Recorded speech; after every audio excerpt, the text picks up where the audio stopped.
Welcome to our podcast for today. Today, we are very privileged to have a remarkable guest with us, Dr. J. McIsaac. He's a physician anesthesiologist. He is a biomedical engineer, a former military commander with a passion for patient safety and disaster preparedness. We have had probably much more of an exposure to disaster in the recent past, or at least visibly so, with extreme weather events and the preparation for them being in the news much more. And many have wondered how we can prepare for these individually, as communities, and as larger cohorts of people. I am your host, Dr. Harman Boparai. I'm an anesthesiologist, a trauma specialist, as well as currently the chair of the Mass Casualty Committee at the Trauma Anesthesia Society. Without further ado, we'll start with Dr. McIsaac. Welcome, Jay. Thank you for having me, Harman. Absolutely. Jay, there is a breadth of topics that we'll talk to you about today, including many hazards and how people can prepare, even in small ways and sometimes big ways, for those hazards. And before we get into that, your 3 decades of experience in disaster and disaster preparedness, could you share with us to start with? What were some pivotal moments, maybe even one or more, that defined this journey or were crucial to this journey and got you deeper into this topic? It all started first year of medical school when I joined the Army Reserves, and very quickly realized that being in the military meant that as a physician, I'm going to be treating a lot of trauma, especially if we're called up to some kind of conflict. So I got very interested in trauma, and in that process realized that it's probably not going to be one trauma, it's going to be a lot of folks coming into, so there's going to be mass casualties potentially occurring. So I got interested in mass casualties, and then more particularly um, treating mass casualties that are victims of chemical, biological, or nuclear weapons, and spent many years training in that topic, and ultimately was able to be trained by the top experts in the U.S. military, and developed a dual expertise between medicine, trauma medicine, and nuclear, biological, and chemical defense. Um, and then along came 9/11. Hmm. And, I was in Hartford at the time at Hartford Hospital, and we were told to stop all surgeries and wait for trainloads of casualties to be coming out of New York that couldn't be treated there. Wow. During that time while we were sitting around waiting, and of course the casualties never came because unfortunately they were all deceased. Um, I started making a checklist of things that we needed to think about.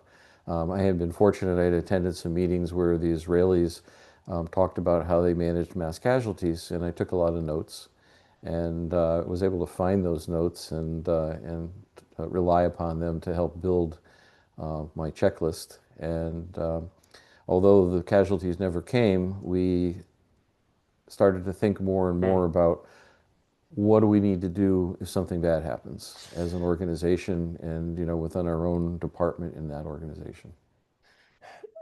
So many people had life-changing experiences on that day and thereafter, and it seems like your journey in disaster was also informed and potentially changed by that event. And most recently, we have had COVID, the pandemic, to deal with, a spate of extreme weather events. There's so much to cover here. I also had a mass casualty experience in Mumbai for Doctors Without Borders mission, where we were treating an influx of people like never before during a second wave of COVID in India. But I want to focus with you on something that I know FEMA and experts in the field classify as all hazard preparation.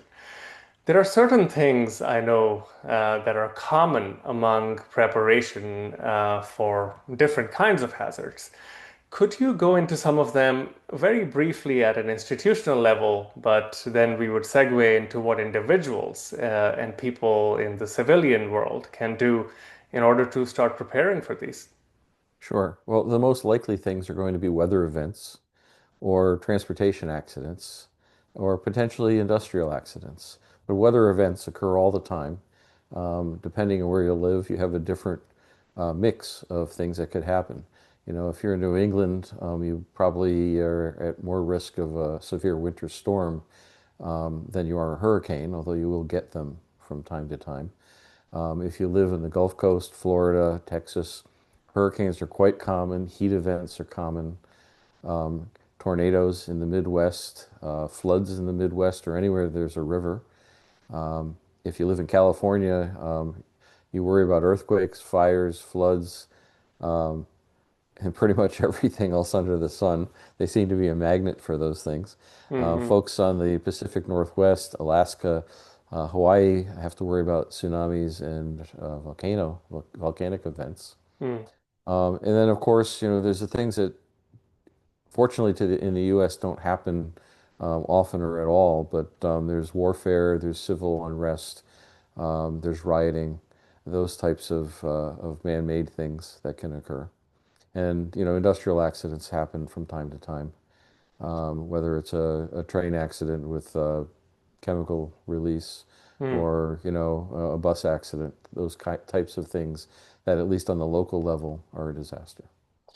Could you take any example of these from your personal experience as a disaster expert to briefly share of what institutions, whether you as a leader and an anesthesiologist and an expert on disaster, have learned over the years how institutions can prepare, medical institutions and otherwise, for these disasters to assist the populations that they serve?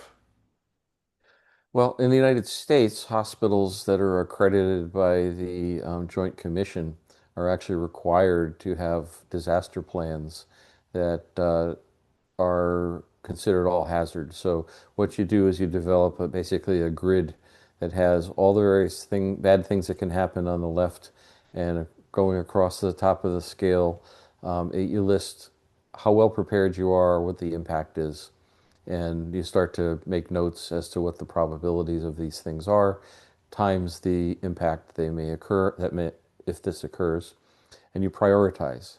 And each year you review your list and you reprioritize based on your preparedness levels in various external things like what's going on in the world or in your neighborhood, Hmm. or what the weather's been like lately. Um, and you exercise it. So you're required twice a year to do a test. Um, on the smaller scale, whether in your department or yourself, hopefully you're doing something similar on a periodic basis, thinking about, what could happen if the emergency room calls you up and says we have 50 patients that need to come up for surgery right now. Right. After uttering the obligatory expletives, hopefully you've got some sort of plan that you can pull out and quickly follow. Uh, Thank you for sharing. As you said, after the obligatory expletives, many of us have experienced at least, unfortunately, multiple shooter incidents where, there are more than one gunshot wounds coming in our field of trauma, anesthesia. But what you said about being prepared as an individual, aside from being prepared in your professional capacity, all of us have homes, many of us have loved ones that we deeply care for. When disaster strikes, there are, I'm sure, some general principles. Could we start with what are general things that nearly everyone should do or think of to protect themselves and their families when something strikes unexpectedly? Of course. So I always tell my residents and anybody that wants to listen that disaster preparedness begins at home. It begins with you personally. Um, it's very easy to sit down and just think about all the bad things that can happen. There are many things we have no control over and that will come with no warning, but most things can be predicted on some level. Major storms. It really depends on where you live. It depends on your circumstances. However, there's a lot of commonalities. Fortunately for everyone, the FEMA, the Federal Emergency Management Agency, has put together checklists for the family that you can download for free. and it will list all the various things you should be thinking about, give you some advice on what to do. There's really two kinds of responses. The first response is to shelter in place. So that would be, if there's a hurricane coming and you live in a strong house with you're above any flood area, but there's going to be high winds, you get in the basement if you have one. If you live in a tornado-prone area, hopefully you have a safe room or some sort of strong wind-resistant structure that you can get into. Hmm. So having those things and stocked with the appropriate supplies in case you can't get out to the store or to the pharmacy or wherever allows you to have some resilience. So FEMA has not only given you a nice checklist, it also has lists of disaster supplies they recommend.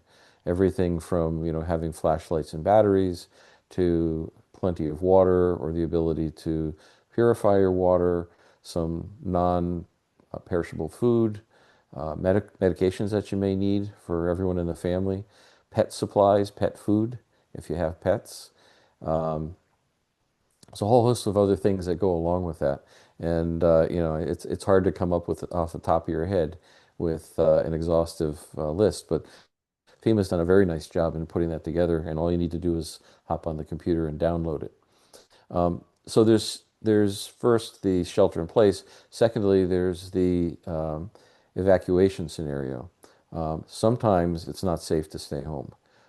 If you know there's a flood coming and you're in a flood-prone area, for instance, if there's a forest fire coming, evacuating early before it becomes critical is important. So when the authorities tell you you need to evacuate, that's the time to go.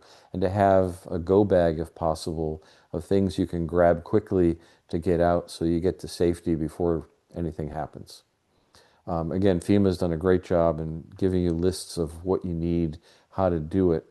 So they take away a lot of the work and the anxiety that would occur if you're trying to do this on your own. I think you highlighted a great resource, and we'll link to that with this video as well. Do you have a go bag, Jay? I do. I have several. Can Um, you tell us what's in your go bag, in your primary one, or well, in your several? my primary go bag is actually the one that I keep for the National Disaster Medical System, of which I'm Hmm. a member. So it contains uniforms and survival gear, a small amount of meals ready to eat, uh, water filters, a few other things that would be necessary, and some medical supplies. So that's basically my uniform set. And then I have a personal bag that contains some needed medications, personal hygiene supplies, a few other items as well, a few small hand tools for whatever comes.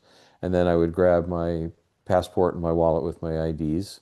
And I personally don't need to do this because I can easily contact my insurance company and get everything digital these days. But if I didn't have that, I would grab my insurance policies as Hmm. well and throw those in there. Birth certificates of my children, marriage certificates, those kinds of things. Again, the scenario varies depending on whether you're evacuating or whether you're deploying somewhere. Hmm. So my go bags can be used for either event. Those are solid go bags. Now, having had decades of experience in the field of disaster and disaster preparedness, can you share what you think people most often misunderstand about disaster and preparedness? Well, I think there's two aspects of misunderstanding. Um, the first thing is people forget as professionals who are expected quite frequently to show up and care for others at the hospital that you have to make sure your family is safe first. So your preparedness starts by making sure your family is going to be safe because nobody's going to abandon their family to go to work. But if your family's safe, you can then rest assured that you don't have to worry about them anymore. You can go ahead and help others. I think the second piece of it is you don't do this on your own. Hmm. There's a whole culture of preppers out there that are, digging bunkers in the woods and they're going to go it alone and, fight off whatever comes. It's really much more about working with not just your immediate family, but your neighbors and those in your community to mutually support one another. There's some great books out there that illustrate this type of cooperation that occurs during disasters. And so Hmm. you're going to help the neighbor. If the neighbor needs help, they're going to help you. It's great to talk about these things in advance with your neighbors and think about what you would do, on your street or, in your section of town or in Hmm. your small town when an event occurs. And, getting involved in your community really goes a long way to increasing preparedness. I think this is a pearl of wisdom that we can all learn from. It's community resilience comes in as important as ever in the time of disaster. Sure. There are some specific scenarios that I would love to go over with you today, which are borrowed from the umbrella of all hazards. But in your experience and from what you know, if you could share with us one, two, or three things that are specific to these scenarios that people can learn from briefly and prepare for specifically, then that would be, I think, very valuable to our audience. We'll start with some very quick questions. So, in an active shooter scenario, if you hear gunshots in a crowded public place, what's the first thing you do? I run out of the way. So there are several different paradigms, but I like the run, hide, and fight. So my first response is get to somewhere where you think you're safe. Um, Hide or at least shelter behind a barrier that will protect you from bullets flying. Hmm. Um,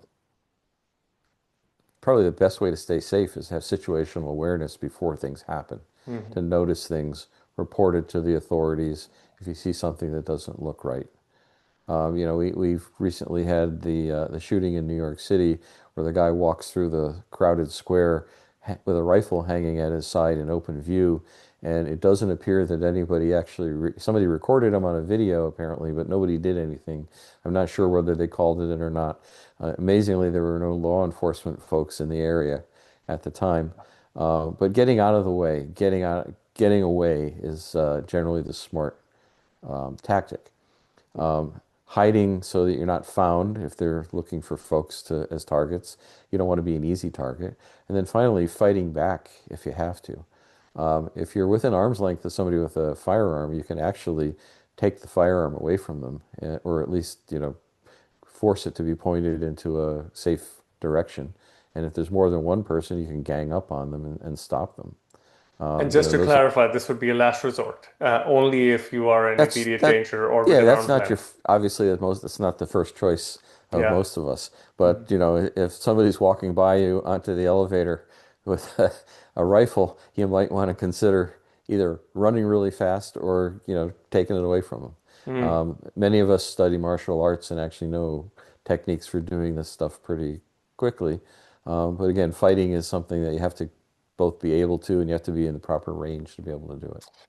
Do you recommend that regular civilians also briefly look at what these maneuvers might be to disarm if you can do it in with some degree of safety?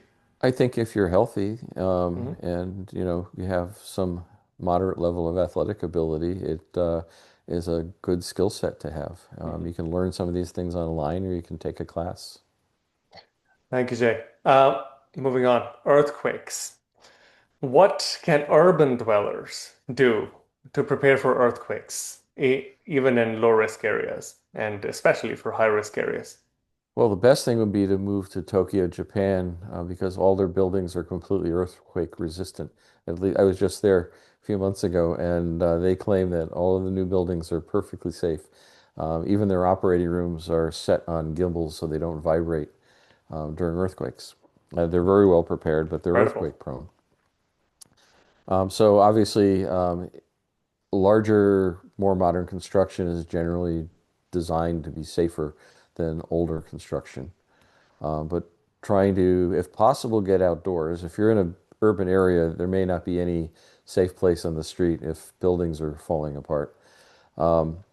Potentially basements of large buildings may offer shelter, but it's totally unclear, depending on the construction, what's going to happen. Certainly, you don't want to be near windows, places where there's broken glass. Hmm. Most of the recommendations say get under desks or tables to prevent falling debris from landing on your head. Cover your head. It's a tricky situation in an urban area. In a suburban area, probably being outside is the safest place to be, away from anything that's going to fall on you. Got it. Thank you. Now, in a very different setting, where being outside is the exact opposite of what you'd like to do, if there's a severe winter storm and there's a power outage as a result, what can people do to stay warm without electricity? Uh, I can tell you what you don't want to do. You don't want to have indoor fires that will produce carbon monoxide and poison you, which is a big hazard. If you have a properly vented fireplace, you can burn wood, paper, things like that. Hmm. Many folks have access to electric heaters, but they use a lot of energy. But you can buy battery systems or generators that are properly placed outside and vented to be able to power an electric heater, potentially. They are a fire risk, so there's hazard with doing that. Hmm. I would avoid things like candles for light. Best lighting that I've found are the party glow sticks. You can buy them for very cheap at party stores. We use those around my house during power outages to give us enough light to use the bathroom or brush teeth or walk around without tripping over things. And there's no fire risk with them. Party glow sticks is it's one of the first times I'm hearing of they're used during power outage. That's a great tip. So the other thing you can do is, besides purchasing generators that use gasoline or natural gas, you can also get these new battery systems that have pretty fair amount of energy in them, and they will power some low intensity lighting. You can use it for to run an small air conditioner in the summer or a small heater in the wintertime. Hmm. It will get you by for a number of hours, and you can actually buy solar cells to recharge them. Fantastic. We are in the heat of summer right now. You brought up powering a small air conditioner in the summertime. But what are the symptoms that people should look out for in a heat emergency? What should they be on alert for? Well, the symptoms of overheating typically start with dry mouth. You're not making urine anymore, so you don't feel the need to go to the bathroom on a regular basis. Fast heart rate, feeling Mhm. faint, feeling dizzy. Those are the initial things. Over time, you get fatigued and other things set in. The smart thing to do is drink water as much as you can, making sure it's safe water, obviously, and stay out of the sun. Mhm. Try to use cooling techniques. If you have water and you can, put water on your light clothing and blow a fan on it, Mhm. that will help cool you off fast. Drinking cool drinks and reducing your activity. If you can set up a breeze somehow, that's excellent because even a relatively warm wind, if you've got some sweat or water on you, will help evaporate that liquid and cool you down. Great tips. Now, one of the things that we experienced here in New York over the last few days, in addition to extreme heat, is this massive downpour that led to flash flooding in certain parts of New York. I know you're in the area as well, and you're Yes. you're familiar with this. There have been devastating floods in Texas recently. You and I have probably experienced it in our personal capacity somewhere. In my capacity as the Doctors Without Borders physician in Mumbai, we had to, for floods, evacuate this entire COVID hospital overnight. But we had some warning. When there is very little warning, let's say, within the same day, how do people make the decision to stay or to go? What are the things that they could do when a flood is imminent? Well, it's actually a difficult decision to make unless you know that you're in an area that routinely floods. Um, Obviously, getting to high ground if you're in a low-lying area is crucial. Hmm. It's unwise to build or buy a house in a depression that could potentially fill with water at some point. You have to realize that many of the streets can become rivers, and you don't want to be in a car in a low-lying area with a that becomes a river. So trying not to travel is wise. Getting to a higher level of your home, if you have multi-level home, may work depending on exactly what's happening. There are unfortunately areas like that area in Texas where that probably wouldn't have helped anyone because they had 30 feet of water that happened Mm, within minutes. Um, right. and I'm not sure that short of not living or spending any time in a canyon, uh, Mm, is going to be able to protect you from those kinds of sudden things. right. Um, Now, Jay, thank you for sharing that. You also mentioned earlier in our conversation hurricanes. Is there an underrated tip for hurricane preparation that most people overlook? an underrated tip. Well, I would advise against surfing or going to the beach to see the big waves. I think that those of us that live in hurricane-prone areas just need to be prepared to either evacuate or hunker down, depending on how high you are above sea level. You can actually go on, I believe it's a NOAA website, and look at sea level rise maps. And you can determine if the sea level rises X number of feet, what areas will be inundated with water. And you can use that to estimate the risk that you have at your home. Um, the vast majority of sea level rises are in the 6 to 10 feet range on the U.S. coast. So if you simply go to that app, raise the level to that point, you can figure out whether you're at risk of flooding. That's the big risk with hurricanes is flooding. The second risk is typically the high wind speed. Hmm. So living in a newer construction home or a building that is designed to survive higher wind speeds is smart. The state of Florida recently, a few years ago, changed the building codes to require all new construction to be resilient and resistant to high winds that would come with typical hurricanes. And then finally, tornadoes are a risk. And where I live in the wintertime in South Florida, we actually had several Mm, tornadoes in our county, and we had 7 people that unfortunately perished when their houses were destroyed. mm. So some of these If things some of these preparedness things are long-term, fairly expensive things. It's tough to rebuild a home that might be built at a different time. Of course. But those are the folks then that would be wise to evacuate Hmm. when the warning is occurring. We have, fortunately, a lot of good prediction and a pretty good lead time coming up to hurricanes. So you do have an opportunity to prepare one way or the other when they're announced. You brought up tornadoes, whether in conjunction with hurricanes or separately. And those, of course, there's very, little predictability in comparison to hurricanes and other disasters. If you're caught in your car during a tornado warning, do you stay inside or ditch the car? What do you do? I've 3 times been caught in the car on a highway with no exit and no shoulder during a tornado warning, and the only thing you could do is drive Hmm. and maybe say a prayer. So it really depends. Um, I don't know that there's a right answer. Obviously, if you can get into a sturdy shelter and Hmm. wait till the danger passes, that's the ideal and recommended thing to do. There are times when that doesn't exist, and I don't have a good answer for you, unfortunately. And this is the nature of some of these disasters, is that there is often not the right answer, there's only the better choice in the moment. Yeah. And you're right, there's so many factors in this decision. Uh, there was also a few days ago a tsunami warning in Hawaii.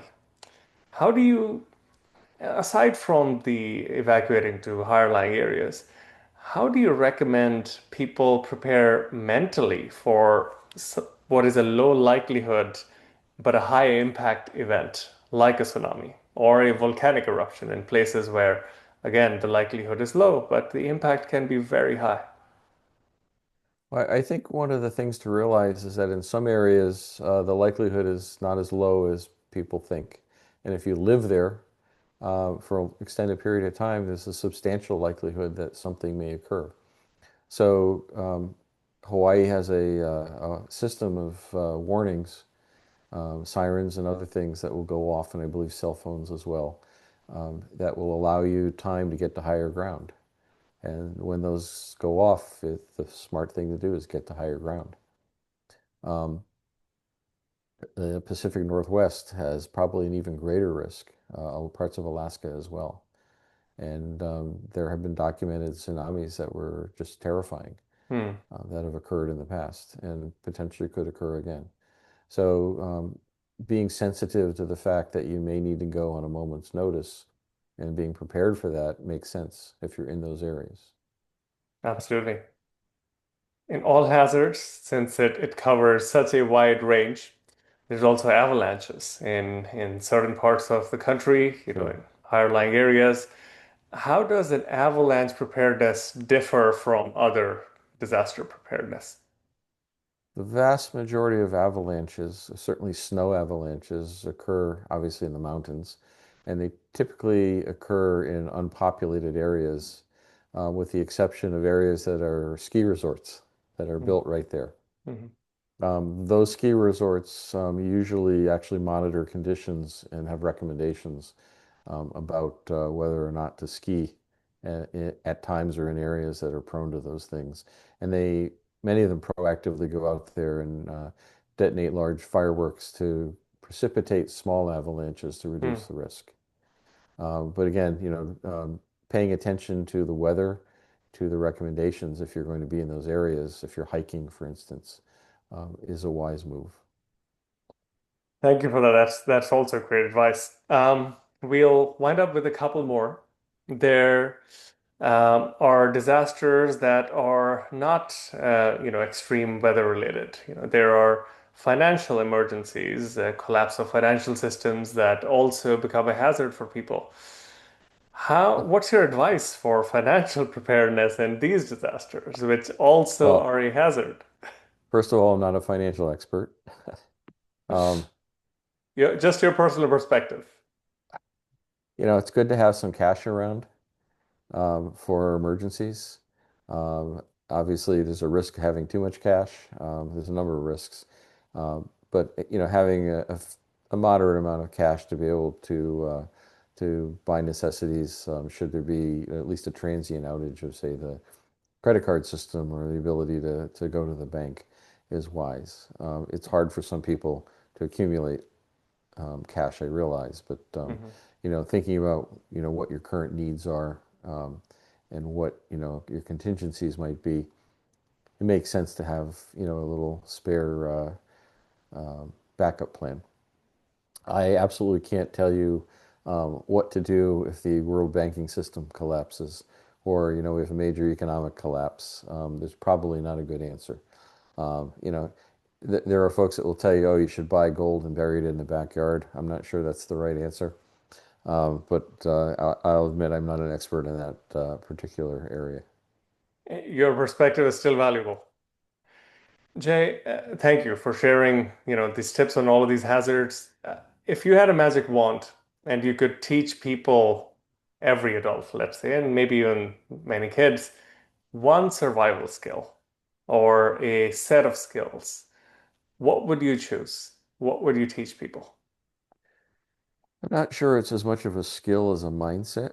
Hmm. I'll tell you the story about one of my daughters came home from school one day. She was in middle school and said, "Hey, Dad, the teacher gave us this assignment. We have to complete this family disaster checklist."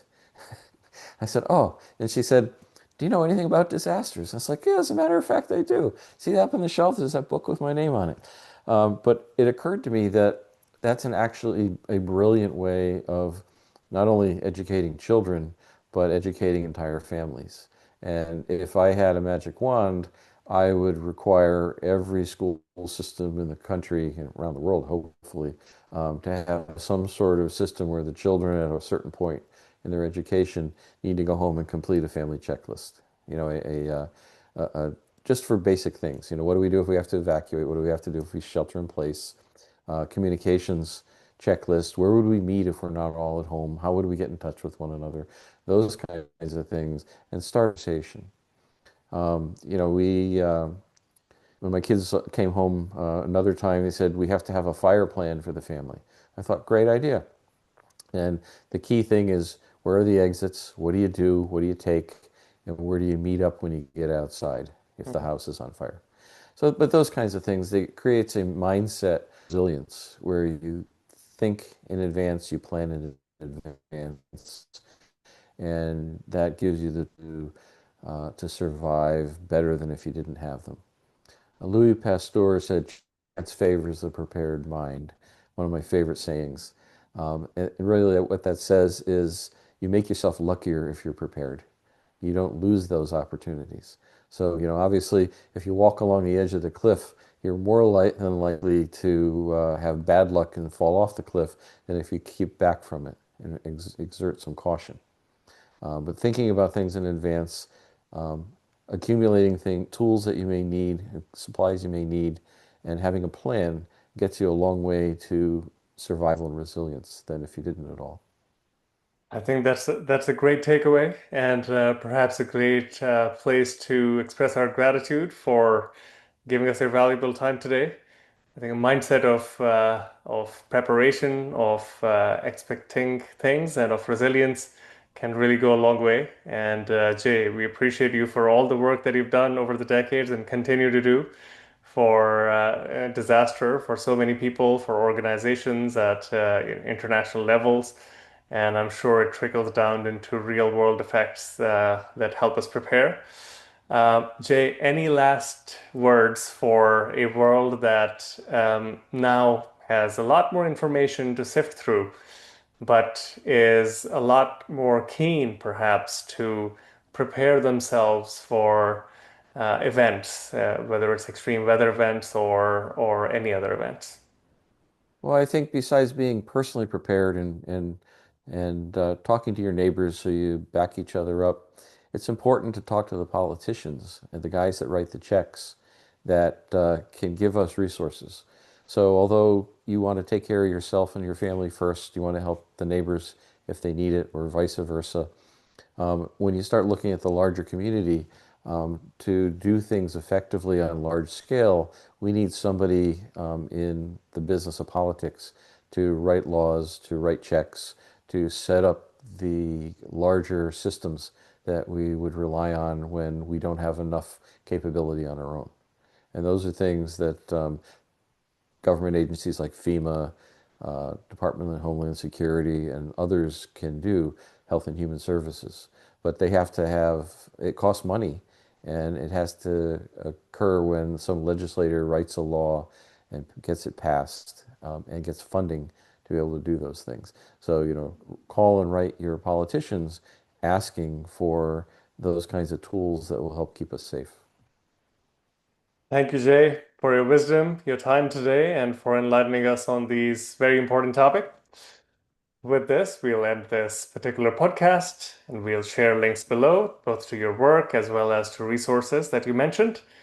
And until the next time, this is the TAS podcast. Thanks, Harman.